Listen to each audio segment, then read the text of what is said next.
Our guest today is a true warrior of the game. Stanley Cup champion with the 93 Montreal Canadiens. He played over 1,000 NHL games with 8 different teams, known for his toughness, his leadership, team first attitude. He was the first captain of the Columbus Blue Jackets and one of the most respected defensemen of his era. Off the ice, he's faced some challenges with his health, and he took those head on with the same grit and determination that defined his playing career. Former teammate of mine, and great to see you again, Lyle Odelein. Turn up your volume. Because you're about to listen to The Sick Podcast. Raw Knuckles. Hosted by Chris Nilan. Nilan going ballistic. I love it. He's going to hit his own players. He's a madman. He's a freaking madman. Look at him going to town. That'll be a suspension. That'll be a fine. Bring them all out, Nilan, you freak. It's going to be sick. Odie, welcome to the show, buddy. Thanks, Knuckles. Good to see you. You're looking great as always. Had a lot of fun with you, playing with you, I'll tell you that. Talk about a legend.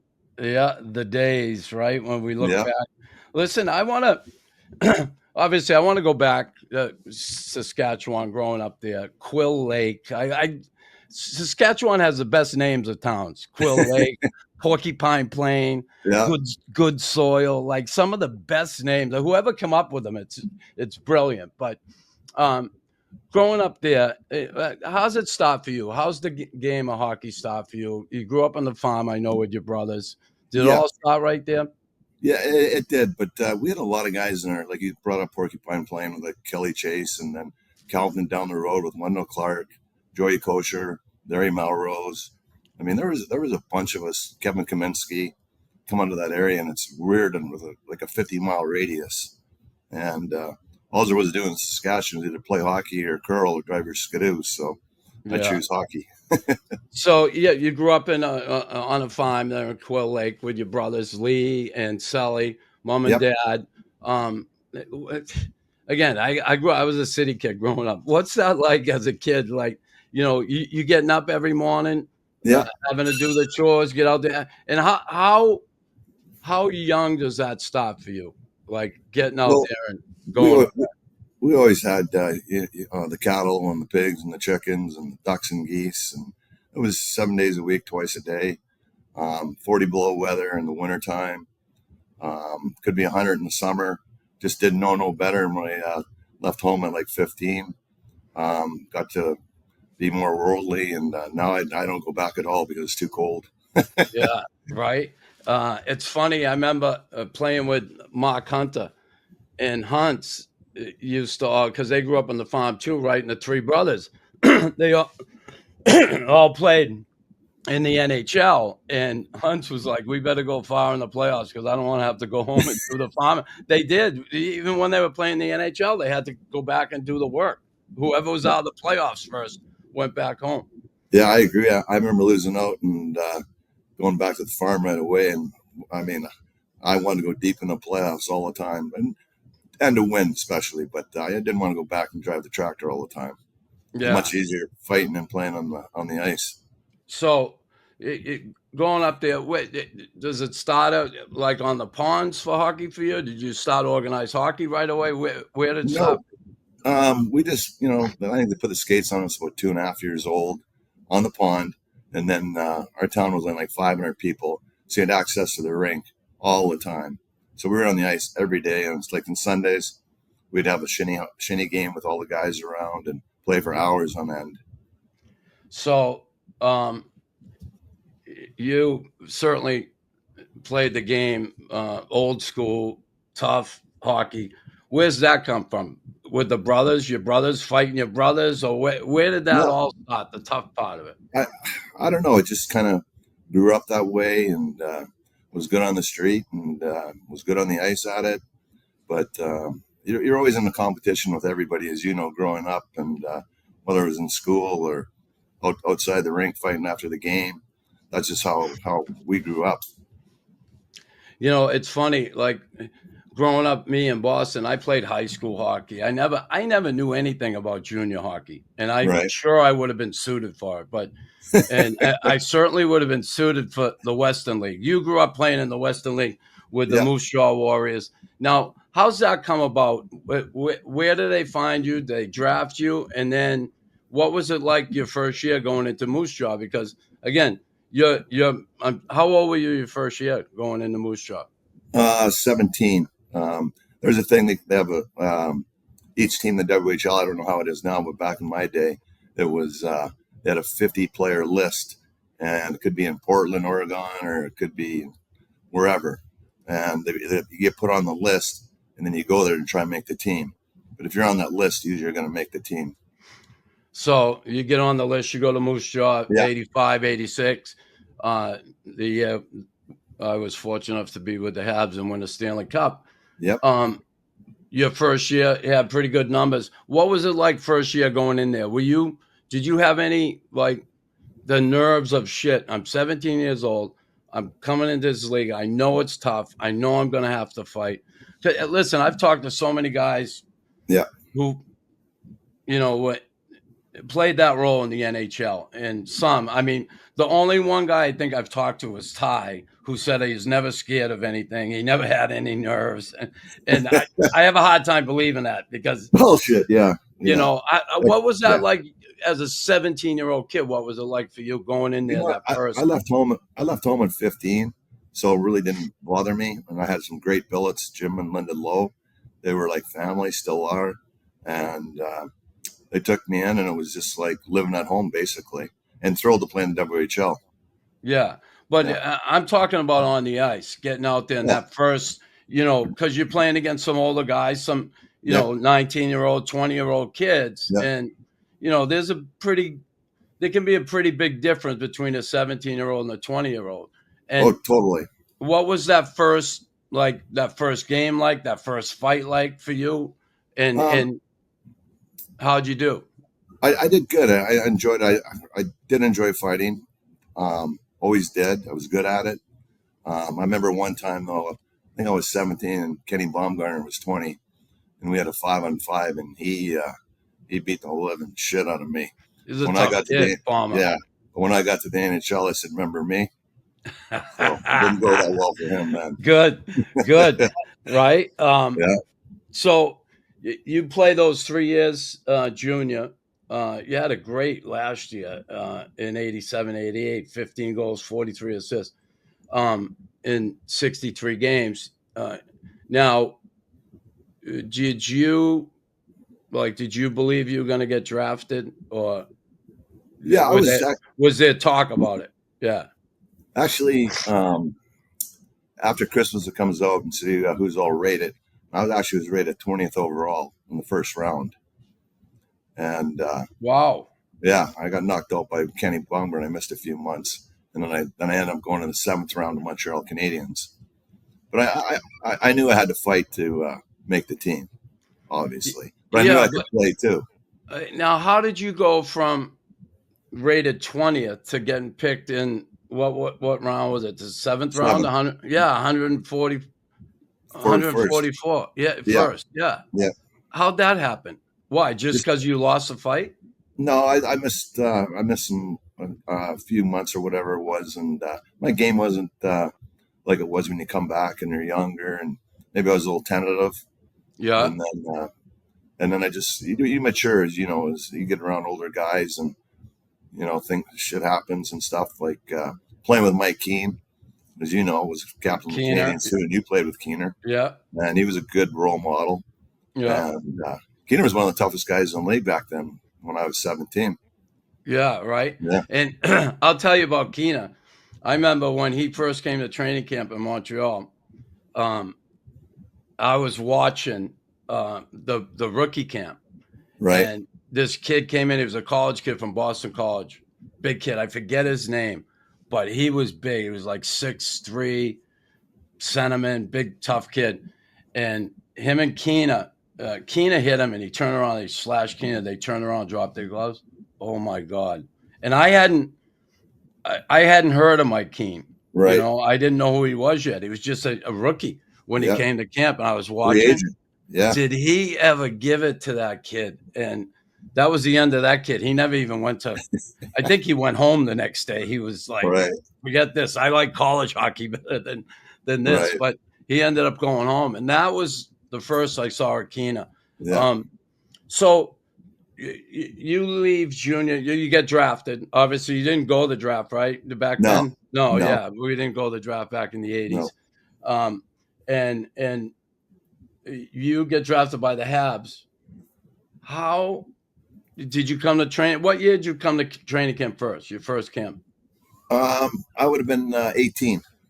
Yeah, was it 88, 89 you came to camp? Yeah, I think it was, yeah. The first camp? 88. Well, how do you go to Peoria and not Sherbrooke? Well, the team, as you guys were stacked, Knuckles, as you guys know. Yeah, and then Sherbrooke was stacked.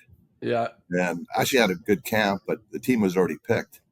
So they sent 5 guys to Peoria. And I was like, oh, shit. I didn't want to go back to junior and play as a 20-year-old either. So I went to Peoria, and I think we were playing Adirondack. And my first shift, I scored in Tim Shovelday. And then I beat up McRae. And they told me to go get my stuff. And I didn't want to go because I was making $25,000 in St. Louis, U.S. In Sherbrooke, I had to get my own place. I was making 28,000 Canadian. Yahoo! 28,000. Exactly. But it's funny how it all changed. And I played my first game in '89. So that first training camp, I was gone. Yeah, that's the thing. I was gone. You weren't at that first training camp, and certainly things opened up for you. Right. When you talk about '89. So when you came that first camp, like, did you grow up a Habs fan? Were you a Leaf fan? What? I was both. Yeah. And an Edmonton Oilers fan. All the Canadian teams. Montreal is still my favorite, obviously, and then probably Toronto. So I was thrilled. I remember riding through New Jersey going, boy, if I can play one game in the NHL, riding the buses, it was just brutal down there. Yeah. So if I had to play one game and ended up playing 1,056, it was like, wow. Then I made the World Cup team. That was even a bigger shocker to me. Right. So I want to, before we go too far ahead with that, I want to talk about your Habs experience when you come here. Obviously, the Habs. Forum was still, you played in the Forum, right? Yeah. And how do I not know that? I mean, we're getting older, Nux. We kind of we had a half-ass fight at the Forum, didn't we? When I was with the Bruins, you bully, picking on an old man like me, Odie. Oh, come on, I stuck up for you. Yeah, I know. Don't worry, we'll get to that. Yeah, I know. But, and listen, going to the camp for that first time, because I remember I come in, they won 4 cups in a row. I'm coming in like, I don't have a chance in hell. Everybody told me, you don't have a chance of making that. Come on, you won 4 cups in a row. And I remember how nervous I was. But how was that first training camp coming to Habs? It had to be some intimidation there with you, like some nerves, right? Oh, that was the worst I've ever felt. Just you're intimidated looking around at guys that you had played in the league for a long time. And, Larry Robinson was there still, and I mean, wow, yeah, Bobby Smith, Ness Naslund. I mean, the team was loaded, and I was just like, good luck with this. I ended up separating my shoulder a couple weeks in, and it took me a while to, I think, Hayward, the defenseman, remember him? Yeah, Rick Hayward, yeah. Rick Hayward, good guy. He separated my shoulder, and I was out for a couple months. Wow. So the camp that year didn't go really well. So the next year it went really good because it was a tough guy in Quebec, and we squared off. I think he was about 6'5" or something. And who was that? Do you remember? I forget. Yeah. I know he went home the next day. I know that. You sent them packing good stuff. I remember Lappy was on the ice, and the assistant coaches were running the scrimmage. And I stepped on the stick, and when he threw a punch, it looked like he knocked me down. So I landed back up in wing, and I said, "We're going to go right away again." And then he went down the hard way, and that could have been me or him, I guess. And he went home, and I stayed. Good stuff. So what was that first NHL game like for you with the Habs? Like, you played training camp, it's one thing. Do you remember your first game? Yeah, I was in Quebec. I was rooming with Brian Scrudlin. Couldn't be a better roomie, right? Yeah. I didn't sleep all afternoon. As you know, we usually sleep for 2.5 hours or whatever. And I just laid there and didn't say a word. I didn't want to wake him up Yeah. so it was, we ended up winning that game. And I forgot who I fought anyways, but it was good. I did good. Yeah. So you get into the league in 1, 2 years, 3 years, and then, your third year, you end up playing on a team that won the Stanley Cup. Yeah. Like 3 years in the league, I always think about when I think of my career, I missed one. If I came to training camp when I got drafted that year, I would have been there for that fourth in a row. I Right. retired, right? The year I retired, 92, I left. You guys won it the next year. And I Right. always think, can you imagine if I didn't win it in 86 and I Right. missed those two? How Yeah. freaking angry I'd be. Oh, I know. Shit. So, I mean, we played a game. We want to get to the NHL, and then certainly you want to win the Stanley Cup. It's the pinnacle. But were you kind of shocked? And what was the experience like? One, but were you shocked how early it happened in your career? Yeah. I mean, I look at the team that Serge put together, which I have the most respect for to anybody in the world, as you know, you do too. Yeah. Serge he traded Chelios away and Rob, he traded everyone away. I think I was the second oldest guy on the blue line at 24 years old. It's unbelievable. And Snyder and I were checking the first line, and it kind of fell into place for us because we were down 2-0 to Quebec, and we swept them, and we swept Buffalo. We were playing the right teams too, and then the Islanders knocked off Pittsburgh, which I don't know if we would have been able to beat them. Yeah, and then we won 3 in a row. The Islanders, so we beat them in 5 and beat the Kings in 5. So we played. I mean, we played Toronto. Who knows what happens? But it was the 100th year too for the Canadiens, I believe. yeah. I just felt, how the ghosts are in the forum. Well, that run, when we look back at that run, 10 overtime wins. I mean, for a team to be able to play in those tight games in those situations and overcome them, 10 wins in overtime, that's incredible. Like, that's unheard of. Remember, Knox, we had a guy in net by the name of Patrick Waugh. Yeah, true. Patrick was cool as a best. cucumber, right? Oh, he was the best. He came in 86. He did the same thing as a rookie. It was incredible how calm he was, how confident he was as a rookie. And certainly that series was incredible. So you play the Kings in the finals, and you talk about you and Schneid's. How was that, getting that matchup against Gretzky all the time, right? It couldn't have been easy, right? No, it wasn't. And we played, everyone played up to their potential, and maybe some of us played a little bit over our heads. And as you know, you can play an emotion for a couple months, but Jock got everything out of us. He treated every player different, as you know, some coaches are. And he knew everybody's character and pressed the right buttons, and we just glued. I mean, it was unbelievable. Like Gilbert Dion and Paul DiPietro, they were scoring goals like crazy. Yeah, and you guys lose that first game, right? Yeah. And then game 2 comes. Overtime. Marty McSorley, illegal stick, all right? Now, when that happened, did you feel like, man, this could be a turning point here for us, like the illegal stick? And what did you think of the call? Like, a lot of people say that's bullshit call and all that, and I'm sure you don't give a shit now. No. Right? No. And if you were on the other team, you probably would have thought it was a bullshit call. Yeah. But when it works for you, it works for you. I think Knuckles, our power play at the time too, was 0-41 or something. It was not like we were scoring the goals in the power play. Ripping it up. Desjardins had a hat trick, all 3 goals, natural hat trick. Yeah, he played unbelievable that game, right? I turned to Lappy in game 4, and Lappy goes, "We're going to win it now because we're coming home." And we all knew we were going to win the cup in game 5. Yeah. I mean, but that game too. Now, what's the backstory of that? Was someone snooping around? Like, how did you know that?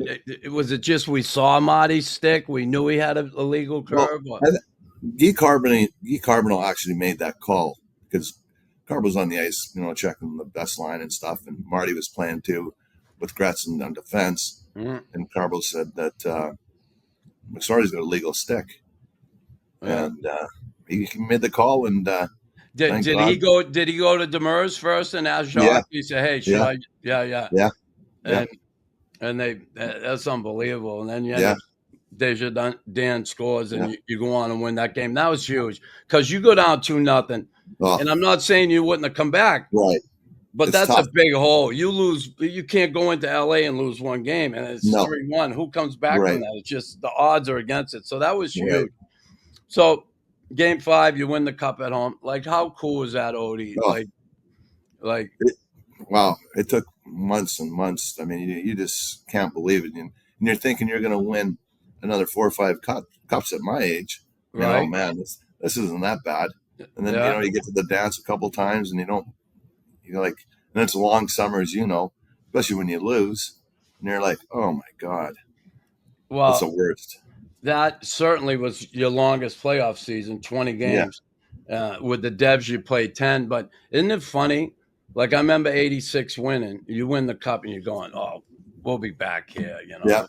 Yeah. You're feeling good about your group. Everybody's tight. It's awesome. The Yeah. best. And you think you're coming back. And it's incredible how difficult it is to win Oh. this. Like, people just, I think it, obviously being an NHLer, former NHLer, I certainly believe it's the most difficult trophy in team sports to win. Right.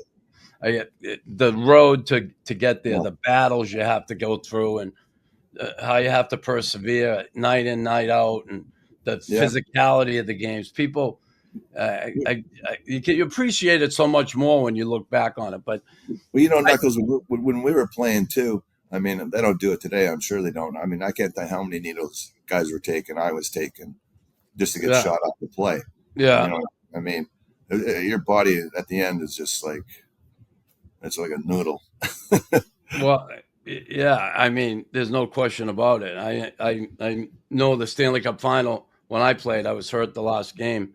I tore ligaments in my ankle. I went in the warm up. I froze it, Right. and Big Serge pulled the rug out from underneath me. He said, "Big boy, you cannot skate. You cannot skate. You have to think of the team." I'm like, I said, I can fight. I can do it. No, he wouldn't let me go. Like, Yeah. Big Serge pulled the plug on me. But because you want to be there at the end, like, Oh, yeah. just, No question. sweating, bleeding if you're bleeding. Yeah. And, I know today they put on their uniform and they go out there and take a picture with a cup, but I got my picture with a suit on, and Right. I was actually bummed out, honestly. Yeah. I I had know. I had the poor me's a little bit, Yeah. Yeah. Well, And, it's natural because you played the game the way it should have been played. You Yeah. played it with your heart on your sleeve. I mean, you Wow. fought everybody, Dave. I mean, you fought everybody. yeah. I mean, like I And said, you're one of it the was legends, tough. Knuckles. You're one of the best all time.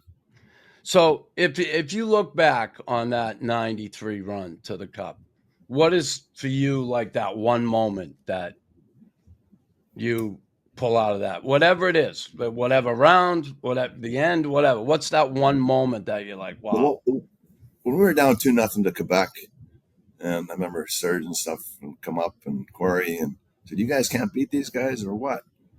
And then we went back to Montreal, and then, like I said, we won 4 in a row. But that's the first series cup. I mean, because Quebec had a really good team, Yeah. and that really we came together after. Like you said, when you're down 2-0, and if you lose a game in there, now it's Yeah. 3-1. The other team can smell a killer instinct and drive the last nail in the coffin. And when we beat Quebec, and then we saw the teams, I said when we played the Islanders, I said we're going to win the cup. Keener Yeah. was my roommate, and we're going to win the cup.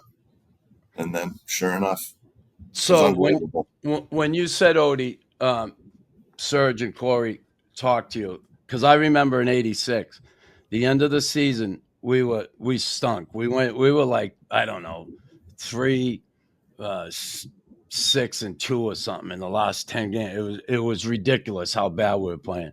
And I remember we're going in the playoffs, and Serge always stayed out of the way. Oh yeah, And if he needed to talk to you, you'd go up and see him. yeah, He'd call you up there. But he never really come down the room. And if you saw him in the room, you were like, And one day he came down with Mr. Corey before the playoffs started after practice. They wanted to talk to us. And Mr. Corey, yeah, he was a business guy and all that, but he Yeah. gave a pretty impassioned speech. And I was like, honestly, it impressed me.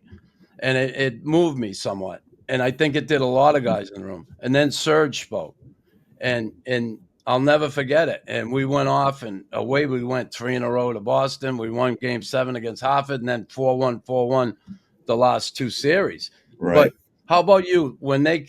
Did they come down the room Well, Serge coming after Game 2, or when was it? Was it practice? where we were supposed to practice. I don't even think we practiced that day. Serge kicked everybody out of the room, all the trainers, coaches, and you could actually hear a pin drop in the room. I was actually shaking.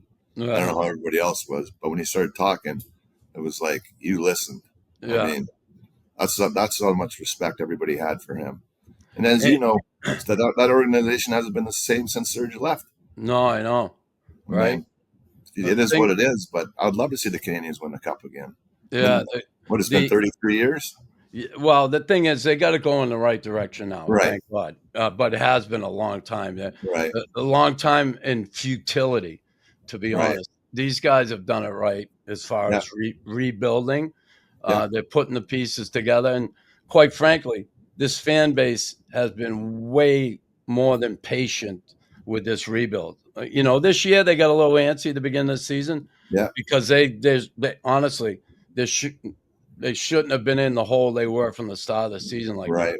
People were expecting to be right there all season, and they just dropped behind from the get-go and were playing terrible. And then, they stuck with it and turned it around. But that do you remember anything specifically about what Serge said that kind of moved that team and got your attention? Just he put his team on. He thought it was the best team he put on the ice, and it was. And I don't know. It just changed everything. Everybody deep down in their hearts and believed. And then we beat Quebec, and then we started rolling. And we were. I don't even think I practiced in the playoffs. Yeah, it was unbelievable. So, did you guys stay at Alcatraz? Did you stay in a hotel during the playoffs and all that? Right. And where? Well, we had. Oh yeah, we had to stay. We had a place. We were out on an island, Old Saint Helene. Yeah. And we called it out. Were you out there too? No, we were downtown. Okay. One of the hotels, but you couldn't go home. You had to stay in the hotel, which everyone was so focused, anyways. People had family in, and it could be a distraction, sort of thing. And we always went out for team dinners, and guys had their beers back then, and a glass of wine or whatever, and then when it was time to go back to the room and play cards or whatever. Yeah, it's so funny. When we were out there, right? Serge put us out away from the city, and we were on this island, Ile Saint Helene, and there was a hotel out there. We called it Alcatraz because we were on an island. So we'd practice. We'd all get on the bus. We'd go have dinner as a team, and then we'd go to the hotel. And we get there, I don't know, 8 o'clock. We go to early, 6 o'clock. We'd have dinner. We'd be there by 8 at the hotel. So Serge was pretty good. He didn't want guys gambling. Right. Because, guys lose money. They worry about it, mess them up mentally. So they had a game room. They had some different stuff. Anyway, that certainly changed for you guys because it kind of, I'll say it backfired a little. I mean, we had a couple guys that were out. They slipped out of Alcatraz. They escaped from Alcatraz. And the day later, there was an article in a newspaper that there were 3 Montreal Canadiens in a car accident with a woman. She hit a pole. I remember that. Oh my God. Odie, it's like, oh God. So I think Serge, the next time around when he got in the playoffs, he was going to change that. And they moved away from Alcatraz and said, we'll keep the guys downtown. Because honestly, out there, you just felt so out of it. Guys were like, you got a little bored. I mean, mature guys like me stay in the room and read. I'll leave it at that. Yeah. But, so Odie, geez, so the Habs, you have a great career with them, 95, 96. What was that day like when the trade comes? You end up getting traded to I got actually the Devils. I was in Calgary, and Rajan Ull and Mario Tremblay called me and said, it was Reg traded you. "Yeah," said you're going to get your money now.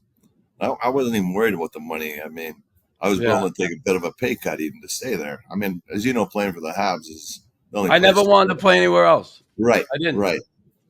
And I got traded for Stefan Richer in a second round pick, and I was like, and that's the year that I made the World Cup. And I was like, I was like, wow, I couldn't believe I got traded. Yeah. But it is what it is, I guess. And I just again, before we move on from them, the trade, it sucks. I remember getting traded, just the worst day of my life as far as my hockey career. But coming back to Montreal and getting an opportunity to play with you, and I kind of brushed by that, but I was shocked when I got back with you, Odie. I loved the way you played. I loved your personality. What I was shocked too is that you were missing a finger. Like, I wouldn't know that. Yeah. Now that happened in a farming accident, right? Yeah.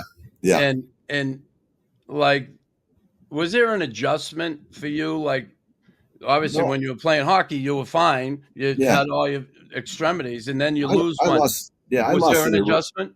No, I lost at a really young age, and I know one doctor said he wanted to take the whole finger off, and the other one wanted to leave it on and be straight. And one doctor said, well, if he plays sports or whatever, he might need that. And it's never bothered me, to be honest with you. Well, it was the top of my stick anyways. So yeah. So even if they took the whole finger, you still would have been able to play, right? Oh, yeah. Definitely. It's something you grow up with, Knuckles, and, it's like you break your nose or whatever. You got to fight the next day anyway. So it's like, so be it. And I'll never forget little Chris come in the room. You used to tease him with the finger all the time. You give him the wear number 1, and then you do the trick. Little Chris was like that. He was like, just like, but those were awesome. And I'll never forget our game in Quebec, and Twister was giving it to me. And well, he wasn't giving it to you. It's just that he was chirping. Yeah, it was chirping. And I know as you get older in your career, and I can relate because my last couple of years, some of my fights weren't too good because you're fighting guys that are 23, 24 years old that are 6'5", tough, right? Yeah, and you just don't have the same killer instinct, and you're trying to survive. Like, you played a long time, Knuckles, and you did the job better than anybody. And Twister was out. I said, it's my turn now to step up. And man, I was so happy, and I would have been willing to fight him for sure. But you wouldn't have backed funny. It was so funny. And I remember you were yapping him from the face-off, and I was standing next to him, and he's giving me shit. He's, are you gonna have your friend fight for you? And I'm there, giving him the shit. I'm there, fuck you, right. Twister. And I love Twister, by the way. Oh, I but do at too. the time, obviously. And you guys had played together in Peoria, right? Yeah. So you knew each other, and the puck drops, goes in the zone, and Twister went back down the boards, and you flew right by me and went after me, and just away you went. I'm like, thanks, Odie. I was so happy. and you're right about that. People don't listen. When I was a young guy, I come in. I wanted to fight Jonathan. I wanted to fight O'Reilly. They've been around, right? Yeah. And then when it happens to you, you're like, oh, shit. And I'll never forget. And I say it all the time when guys, I remember near the end for me, I was in Boston. Before I came back with you, the last 2 fights I had in Boston were Stu Grimson. Oh. And then the next night, Big Jim McKenzie. Big Mac, yeah. Oh, my God. And what a great guy he is. Oh, we called him Tripod. Odie, he told me he grew up out in Saskatchewan. He said, I used to watch the Habs. I love the Habs, right? Yeah. And he said, I loved you. And my first game, he said, I'm coming to the Boston Garden with 4 of my teammates. And that night we fought, he said, I'm walking in the building, and I see you outside the locker room doing your sticks up. So I'm just like, there he is. That's Knuckles. I'm staring at you, right? And we're walking, and you happen to look up and see me just staring at you, and you go, "What the fuck are you looking at?" And he said, I didn't know what to do. He said, I turned red. I just kept walking, right? So I got in the locker room. He said, and my teammates give it to me. He said, they were saying, you wouldn't believe Big Mac. Knuckles told him, what the fuck are you looking at? And he didn't say anything. He froze. So he said, Knux, when I got out, he said, after I got out of that locker room, he said, I had to fight you. They gave me so much shit. I played with him in junior too. Oh, what a awesome guy, right? Oh, one of the best. I was standing there and I threw some good punches. I stayed on my feet, but he hit me with some good punches. I remember getting back, Odie, I got back to the penalty box. And I did with the Grim Reaper too. I get back to the penalty box and I was talking to myself and I said, this is getting tough. I don't know how much longer did you have that moment? I don't know how much longer I can do this. Yeah, at the end of my career, I did. I just didn't. As you know, so hard. Right? It is. It is. When I was 38, like I said, I couldn't throw as hard. I didn't have the stamina like I used to, and I don't know. It just, if I was back at 23 again, like I remember, man, I'd take on the world. I mean, I fought Probert, Brown, Twister, everybody. I know you. Everybody. I know and did well. And sometimes you got beaten. Sometimes you went right back at them to prove a point.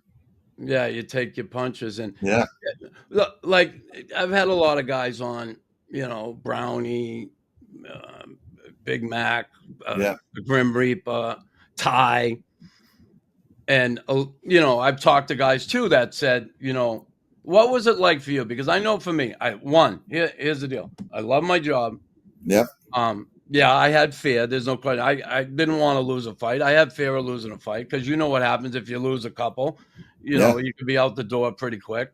So that fear, it wasn't so much the fear of getting in a fight. No, it was fear of losing the fight. I didn't care who I was fighting. I just didn't want to lose. Right. That being said, there's guys I've talked to that hated it. There's guys that hated it and said I couldn't sleep the night before the game. I couldn't sleep the afternoon of the game. I could sleep like a baby afternoon or the night before the game. How was that for you? All that away from the ring and thinking about. I had no problem at all. I remember going in Pat Burns. We were going into Philadelphia. Someone pulled the chute and, Brownie and those guys are skating 6 feet over the red line. So I took my Sherwood stick. I broke it over him in warm up. Over his shin pads, and he fell head first in the boards. Of course, Brownie. Yeah, Brownie. So we get back and actually Corson goes, "Kid, do you have a death wish?" I said, "Don't worry about it." I was excited. It was Dave Brown. So Burnsy goes, "Kid, do you have a death wish?" And I said, "Just start me on the wing." And of course, Burnsy started me. He did. Brownie and I squared off at center ice. How'd you do with him that fight? Good. I did really well. Good, actually, I kind of hurt him in that fight because he didn't play after that. They had Tocchet, Hospodar. They had everybody. They always had. I went by their bench. I said, "Who's next, boys?" And we ended up winning there in like 4 or 5 years, and we beat them like 7-1. But about 3 weeks later, I was stretching over the red line at the Forum when Brownie comes up and he goes, "I was a little man from Quill Lake, Saskatchewan today." I said, "Do you want to get knocked out again?" Well, so you went again. We went again, and it didn't go so well for me. I think he cut me under here for 21, broke my nose, cut me over here. Geez. Fraser I had to go to the penalty box, obviously, and I had a white jersey on. It was completely red.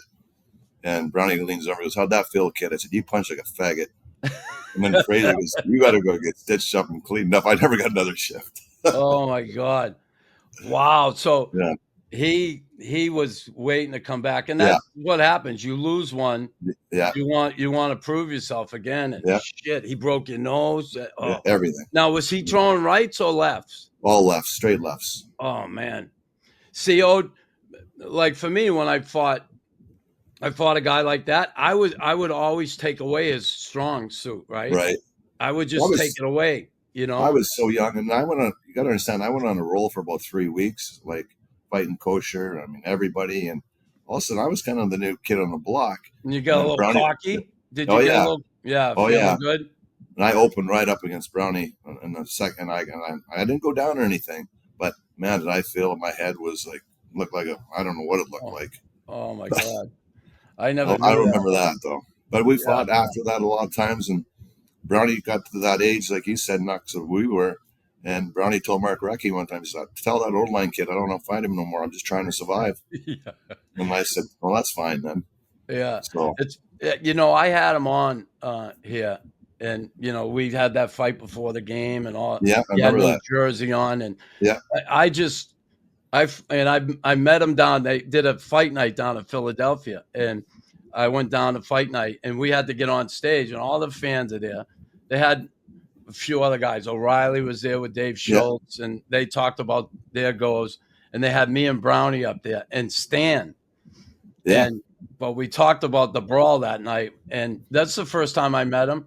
And he was the freaking nicest guy. I It's heard like, that. oh, Well, he's a sweetheart, most of the tough guys are too. I mean, right? I Oh yeah, remember in Chicago, I was fighting Probert, and I opened him up for like 37 stitches, and I didn't hurt him by any means. But the linesman come in, and George Glatt was our assistant coach. I played with Proby. I fought Proby a lot, and he goes, "Odie, you're not going to get another shift." I said, "What do you mean?" He goes, "He will kill you." I guess we went to the dressing room, got stitched up, come out the ice, stopped at our bench, and said, literally, he said he's going to kill me. I got scared then, but I never yeah. got another shift, thank God. Then I get traded there a week later. I'm like, oh my God. So you got traded, and you were with him. Yeah, nicest guy in the world. Proby, isn't he? Yeah. He's a Oh my God. sweetheart. God bless his soul. We Yeah, were yeah. really, really, really good friends. Yeah. Yeah. We really in retirement, God, we went to Afghanistan together a couple of times. Yeah. We traveled around and played hockey. I absolutely loved that guy. Yeah, Just me too. God, Proby, so I felt funny. bad for him towards the end of his career because everyone still wanted to fight the best. That happens, right? It happens to all of us. Doesn't matter. Yeah. And I still think he was the best ever. Him, there's I no do too. question. No question. Yeah. No question. And No the question. fact that he could play the game too, that Right. lends to. He made the All-Star game that one year. So did Yeah. you. Yeah. Well, listen. He did it by numbers. Yeah. Milbury did it out of respect for me and Screwy. Right. I wasn't a fucking all-star. Come on. You know what I mean. Still, it's No, I get hockey. it, Yeah. but I wasn't an all-star. Yeah. I'll always say that. So Odie, God, our time together, however short it was awesome, and it was. Oh, I know. I'm It was so glad really we good. got to be teammates. And Do you remember that story when you guys took me out to Shea Prairie and Burnsy was in there? Yeah. And then he called me in the office the next morning. Yeah. And he asked me, "Who in the fuck do you think you were hanging out with those guys?" I said, I'm nobody. So I don't know if you remember this, but he sent me down that day. So I drove all the way down to Sherbrooke. And so I was hanging my stuff up there. And Bobby Blanchet was the head trainer in Sherbrooke. And he goes, "Well, pack your bag. You're going back up." So he busted, give you a little scare. Oh, big time. And I was scared. And I think you guys were laughing about it because when we sat out that one game in the playoffs, you and him were having a cigarette in the coach's room. I was still intimidated about Burnsy, but you didn't give. You were like, "Fuck that." Odie, I'm telling you, like, so that. Do you remember John Leclerc? Did John go with you that time to the minors? Because John was there. John come out right out of college. Remember? Yeah, but we were in Shea Prairie one day. Yeah.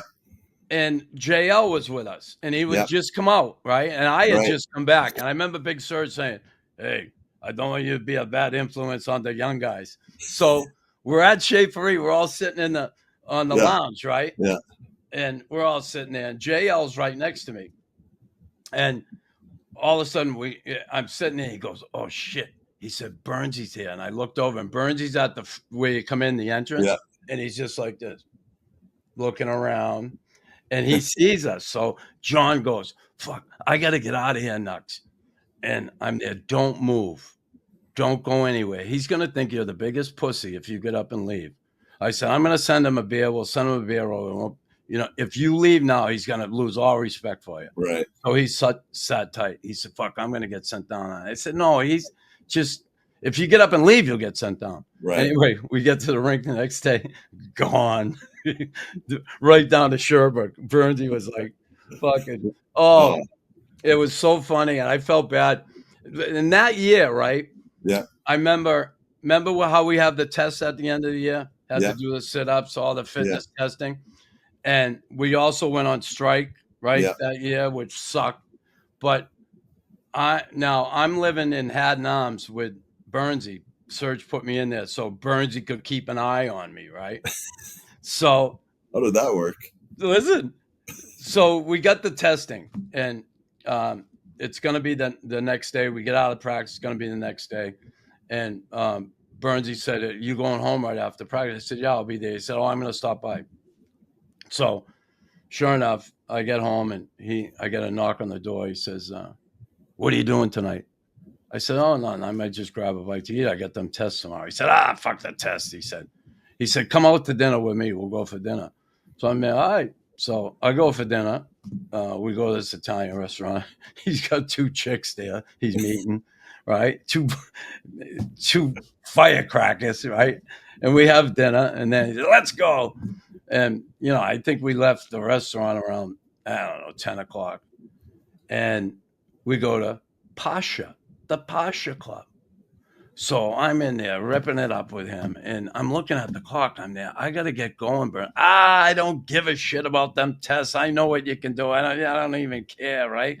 4 o'clock in the morning we leave. And I get to the test in the morning. Oh, Odie, I did 1 push-up, and the kid's looking at me. I stunk of booze. And then I had to skate. We got to skate a mile, and I was doing it with Cobb, and Cobb lapped me. And I'm going, oh, fuck. It's time to retire. I've had enough. Burnsy the bastard. But I absolutely loved him. And I'm so pissed Serge traded me, because if he ended up bringing Burnsy up, then he would have been perfect, right? You had to love playing for Pat Burns, right? Oh, loved it. And he loved you, right? Yeah. Oh, I remember in practice one day, he threw my stick in the stands. I said, "What are you doing?" He goes, "What do you think? You're Paul Coffey? You don't use a short stick. You're here to fight." I went, okay. I had to go in the stands, grab my stick, because I didn't bring another one out, because we were in Verdun. And I lost all my edges on my skates, so I couldn't skate. He would do shit like that to me. But after I got to know him and stuff, and having some beers with him, like you said, he was the best too. So when I look at your role, and again, so you go from Montreal, go to Jersey. What for you was the toughest part? Was it all together? I think playing that physical game, playing the game we played, it takes a toll physically, mentally, and emotionally. How about for you? Were you overwhelmed at times? Did it? Oh yeah. I think if you're not, I think you'd be kidding yourself. I mean, it's tough walking in it. I've never been traded before. The first time I traded, Jacques Lemaire was there, probably the best coach I ever had. He was the best coach I ever had. Me too. He knew the game. I mean, I love playing for Jacques. And then the guys, you move on, and I enjoy playing in Jersey. I love playing. We're 25 minutes from the city, New York. Yeah. So we had a bunch of characters on our team too. So Gilmore, Anderchuk, McKay, Peluso, Brodeur, he was a beauty too. So right. So you go from Montreal to Jersey. How was that? Like, I know when I went to New York after Montreal, I woke up in the hotel and I'm like, I can't believe I got traded. I was so, I was devastated. Like, I was too. Right? Yeah. People don't realize when you wear your heart in your sleeve like that, you fight for that team, you fight for that organization. There's something else there when you move on, right? And it kind of felt, I didn't feel betrayed so much as I was just devastated that I wasn't going to finish my career. That I never wanted to play anywhere else. And then I ended up missing training camp too because of the World Cup, and I didn't. And then, Scott Stevens made it, Niedermeyer made it, I made it. So 3 of us from the Devils, and then Chambers made it for U.S. So there was 4 of us playing defense in the World Cup, and you're going, they're stacked in defense. You're wondering how much you're even going to play. You know what I mean? Right. Yeah. And you end up playing, right? Yeah. Well, I ended up Yeah. playing with Stevens and first power play, first line, first penalty kill. And I was playing more than Niedermeyer. And I told Jock, I said, Niedermeyer's a way better player than I am. No. You're doing fine. Niedermeyer would take his jersey off. He might have a little sweater on here. I'd have two jerseys. Oh, Nita So, could just he glided over the ice. Incredible. Yeah. How he was. Unbelievable. He would laugh us just out. How was Scotty as a teammate? Because I coached him one year there, and he just made it miserable on me, Scott Stevens. Yeah, I got along good with him. Like, I don't know how Gilmore and him, I don't think they got along too well. Scotty kind of was trying to be more of your dad, I think, than anything. And he kind of frowned at you if you went out or whatever. And And the Devils, as you know, you were assistant coach there. How was Dano? Oh, Jesus. He played in one team for all those years. I know why. Wow. He did. Lou loved him, and the owner loved him. Yeah. And, he was a consummate New Jersey Devil, right? Yeah. Well, God bless him. I'll remember. Listen to this one. So I'm coaching New Jersey with Jock after Larry leaves. They win a cup. And the guys, and I don't blame them, they thought they had two head coaches, me and Jock. I wasn't a good fanny patter, right. Like I just wasn't. But those guys made it difficult. They disliked me extremely. That's hard. That's hard to believe. Scotty did. McLean didn't like me, and Dano didn't like me. So fine, I get it. And I'll never forget, like Jacques used to say, never put Steven on the power play first. And even maybe not the second one, I'll tell you. So I'm okay, So power play would come. Scotty wouldn't get in the first one. And then he said, don't put him. And all right. And then he'd fucking rip that stick and turn around and look at me. And Jacques always told me, if guys look at you and they're pissed, just look over their head. Just don't pay attention, right? Steam would come out of his fucking ears, right? And then one game, Dano he was out. He had a rough night the night before, and he was like -3 after fucking 2 shifts. And it was crazy. He just stunk that night. So in the third period, he had a terrible shift, and Jock looked over at me, and he goes like this. Puts the number 3 up, 3 fingers, and he goes, just like that. He was fucking pissed, right? So Dano's turn to go up next. I don't put him. He fucking turned around. It was just fucking crazy. He wanted to kill me, right? I'm like, oh, Jesus. And then I'll never forget Dano one he missed practice. They were calling him. And our practice was over, and they got in touch and they told him to get in. I had to skate him. Odie, it was the worst. He just, That'll miss a few practices. But if that was anybody else, I'll tell you what, they were gone the next day. Right. But God bless him. He changed his life. He turned his life around. Good for him. Yeah. So your time in Jersey there, Jock again. Yeah. I can't say enough about him as a coach. He did so much for me. He must have loved you. He loved tough guys. Yeah. No, he was the best. Right. Literally. No one better. And I had some good coaches in my career. Yeah, there's no question. Only one coach I didn't like, and that was Robbie Fatorik. The little man syndrome. Yeah, I understand. I get it. Yeah. I get it. So for you, you're getting older now in your career. You go to Phoenix. Boom. You're only there for 16 games, and then it's off to Columbus. How cool is that for you to be named the first captain of Columbus? Man, that had to be – and that says a lot about your character too, because, again, the experience you had at the time, the guys you learned from. Yeah. And how was that? Did you feel like – did you embrace that role, or were you like, really? They're naming me captain? I already pretty much knew in the summertime.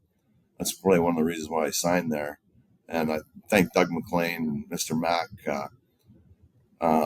It was quite an honor, and I really, really enjoyed playing in Columbus. Loved the organization and being the captain there. It was one of my highlights of my career. There's no question. Yeah. So So how was going to an organization that is new, fairly new, right? Right. Brand new, and trying to get that whole thing off the ground. How was it? Was it difficult? Trying to Well, build something there. Dave King was a good teacher of the game, and some of the guys that Doug brought in, like Sanderson and Tug Nut and Net, and Pusher played well. We had some pretty good players. I think we only missed the playoffs by 5 points that year, so Yeah, we were right in it the whole way. So, and I thought the next year we would make the playoffs, and we didn't. yeah. So then I Um, got traded to Chicago. and then you go to Chicago, a couple years, Yeah. Dallas, Florida, Penguins. How now? Are you hanging on? Are you? What are you playing for now? When I see you go Chicago, then Dallas, then Florida, then Pittsburgh, are you having a Well, hard time saying like I've had it, or no, it was. were you shooting for the 1,000 games? No, I wasn't even thinking about 1,000 games, to be honest with you. Like I told you before, I played one game, I was going to be thrilled. Yeah, But Chicago had a good playoff team, a good team, and then I was getting traded all the time. And then Dallas we went right to the conference final, and we were almost too good in Dallas because there wasn't enough ice time for everyone to play. yeah. And then I'm unrestricted, and I signed in Florida. And at the end of that year, I was assistant captain there, and they were going to trade Ole Oakenham and name me captain. Then the lockout year come, and so I was going to sign a 3-year deal in Florida, and then Rick Dudley got fired, and everybody. Then Keenan come back again. It was just yeah. Forget it, right? we missed an entire year there, and then the Penguins, Lemieux come out of retirement. They signed Palffy, Gaucher, Fleury's supposed to be in net, Leclerc, Recchi, myself. I had a chance to win a cup. And that didn't. And they sent Fleury down. Well, if you don't have a goaltender, you're not going to win in the league. Yeah, it's not happening. Right. So we had Josh Contibo, and a great guy. He had enough. He was done. You know what amazes me about when I look at your numbers over the course of your career? In 92, 93 Stanley Cup year, you played 83 games. I don't know. How did you play 83 games? Remember they went to 84 games? Okay. That So year? you played 83 games. Yeah. But how old were you when you retired? What was your 38. age? 38. So yeah. When you're 37 years old, you played 82 games with the Panthers. How the hell? I'll be honest with you, Knuckles. I love it down there. And the weather was so nice. And it wasn't like you're in Montreal at 40 below and walking down St. Catherine Street or whatever. And I led the team in ice time. And it's unbelievable at that age. I had a great. I just loved being down there, and we had a good bunch of guys. Rick Dudley was great too. Right, Dud's a great guy. Great. Bloods was great. I mean, we if Duds would have stayed there, they would already probably have 4 cups. I mean, he was building a team. Was Screwy still there? Or? No, Screwy was gone. No. Yeah. So, Odie, when you look back, and I guess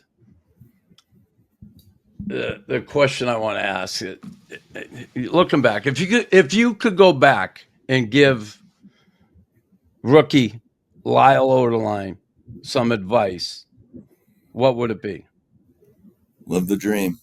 I mean, playing, as you know, especially playing in Montreal, Knuckles, you would play, didn't matter if you had broken ribs or a broken foot or whatever. It would be an honor and pleasure just to do it all over again. I loved every day of it. Right. As you know, we never had a bad day. Yeah. So that last season in Pittsburgh, yep.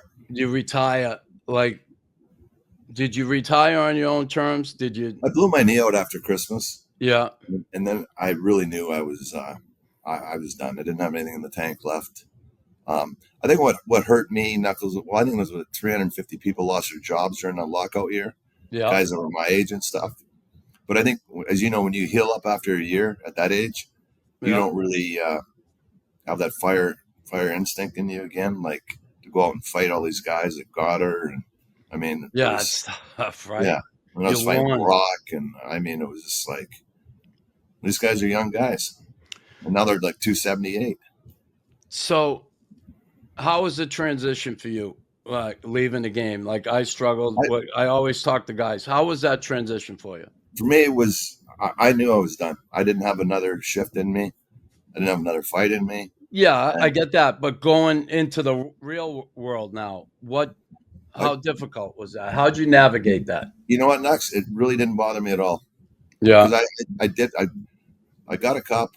I never really thought I had a job, as you know, playing in the NHL. I mean, working out all summer, and I was done, and I was glad to be done. So, but now I'm saying hockey's over. That transition out, come on. A lot of us, we get out. What am I going to do now? How was that for you, and how'd you navigate it? And what'd you end up doing when you stepped away from the game right away? Well, I went back to the farm, obviously, and started farming until 12, and for 2012, and then I was like 46, and I was just like, I'm ready just to walk away. It was now. Were you married still at this point when you retired, or? I was divorced.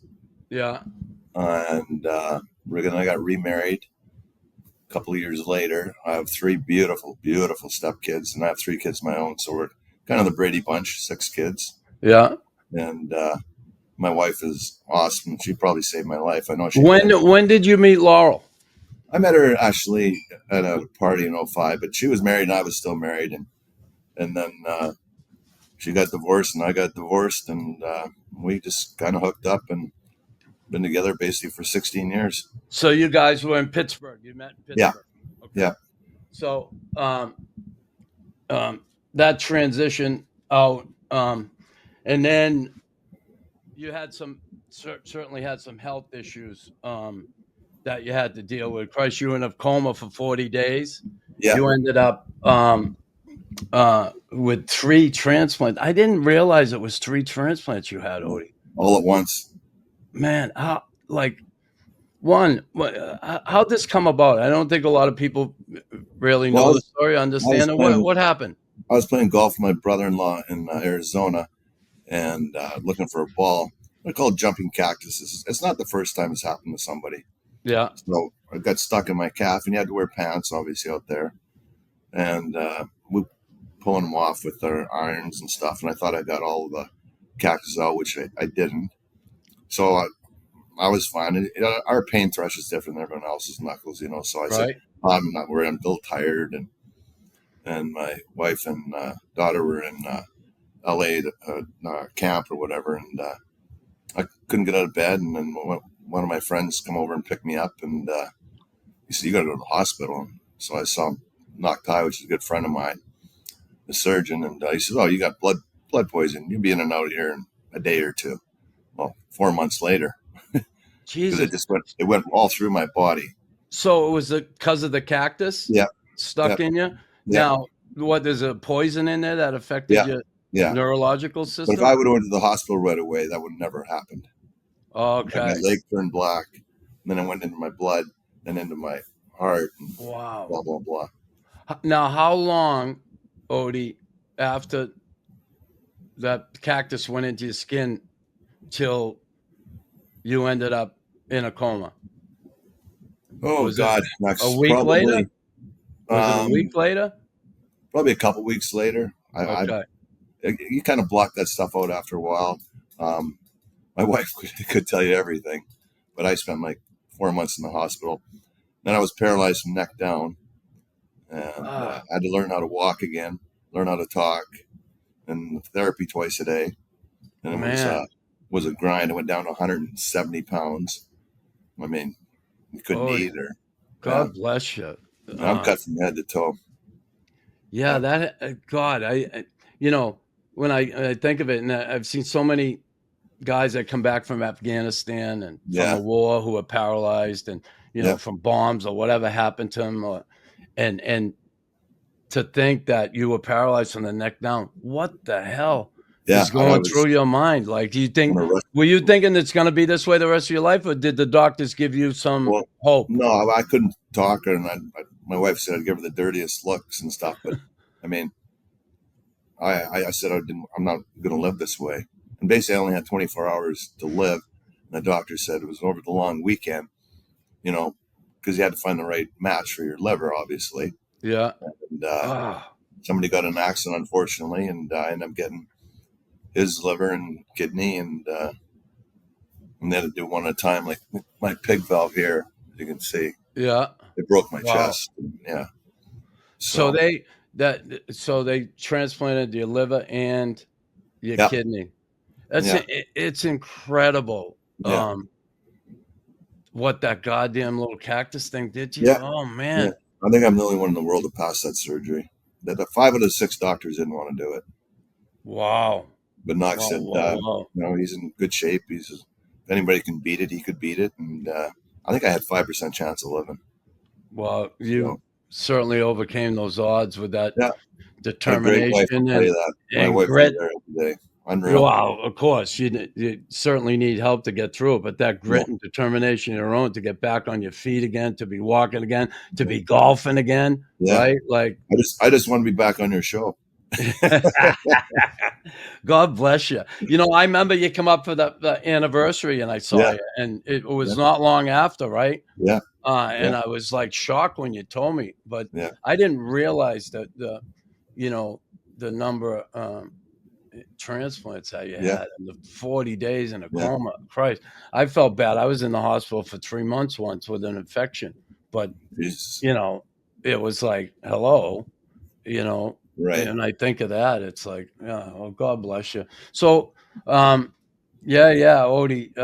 just thinking back, just awesome. You had an awesome career, certainly. I'm glad you're healthy and you're back living life, and it's just great to see you. So many good memories. There's a lot of memories that we can't share on here. Right. Oh yeah, I know. Yeah, that's a good thing. But awesome. You had an awesome NHL career. Became a captain in the NHL. Just really happy for you, and I was happy that you and I got to play together. Just awesome. Yeah, me too. It was a big honor for me. Great to have you on. Thanks, Douglas. I love you, buddy. You're a good. Love man. You too. And that's a wrap. Hope you don't miss us too much until next time. Follow the Sick Podcast Raw Knuckles with Chris Nilan on YouTube, Instagram, Facebook, Google Play, and Apple Podcasts.